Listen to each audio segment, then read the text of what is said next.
Erik Spague has changed his appearance over the years so much that he's now called the Lizardman. To find out what it cost and what scales, thank you. He'll go to speak to him now. Erik! Oh, my goodness, Erik. How are you? Good morning. How's it going, Erik? I'm good. Good morning to you, too. Oh, my God. I'll be honest with you, it has actually taken my breath away just even looking at you, babes. You look incredible.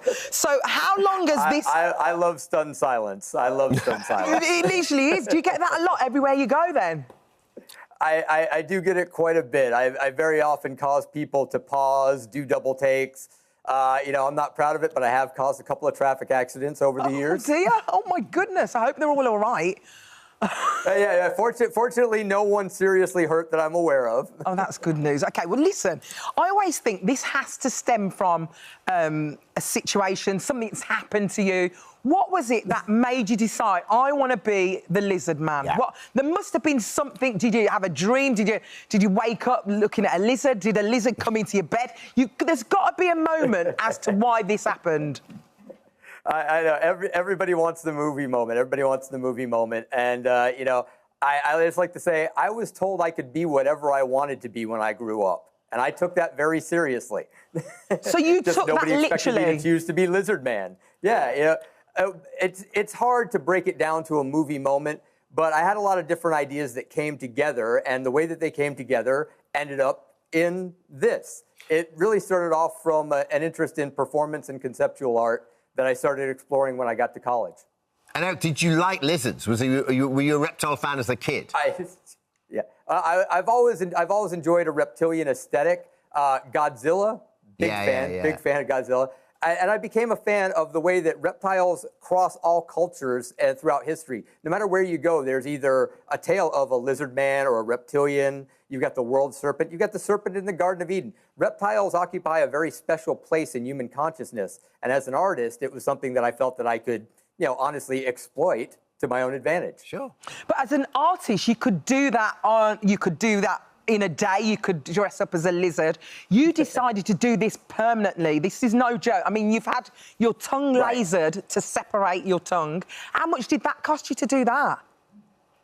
Well, fortunately, the doctor who did it, I actually designed the procedure and brought it to him. What? And he was willing to do it on me as the guinea pig. This was back in 1997. And at the time, he only charged me the costs of, you know, his use of his surgical theater, which was about $600 at the time. And so how much pain was you in? How long did it take you to recover from that? Right. So my tongue being split wasn't actually all that painful because they did give me a shot of lidocaine. But what I found interesting was I could taste and smell my own burning tongue as the laser went through it. Oh, my goodness. The swelling was so severe that it took about a week for the swelling to go down to the point where I could speak or eat normally. Was it worth it, though? Was it worth it? Oh, absolutely. Worth it. This is my legacy now, frankly.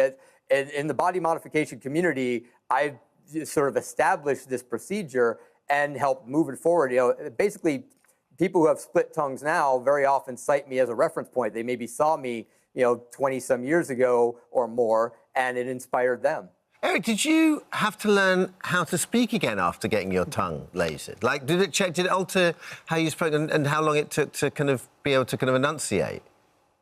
There was a little bit of a learning curve at the beginning, but surprisingly, it was a very natural thing for me to, if I needed my tongue to function as just one tongue again, all I have to do is kind of hold it together and use it like I used to. That happened pretty naturally. But when I had my teeth filed down to points, I had trouble hitting the backs of my teeth to do like t-t-t-t-t and sounds. Wow. So there was a slight lisp there that I had to learn to practice to touch my tongue to the roof of my mouth.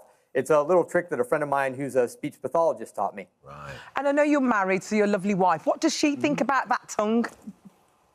I often say that my wife has plenty of complaints, but my tongue is not one of them. I didn't hear the answer because you were looking at me. What did you say? She like, OK, do you know what? You don't need to say any more. You really don't need to say any more. Really glad you asked that again now.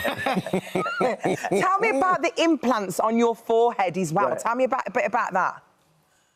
Well, I've got 5 pieces of Teflon implanted over each eye to create horned ridges. The procedure took about 6 hours. It was done without anesthetic.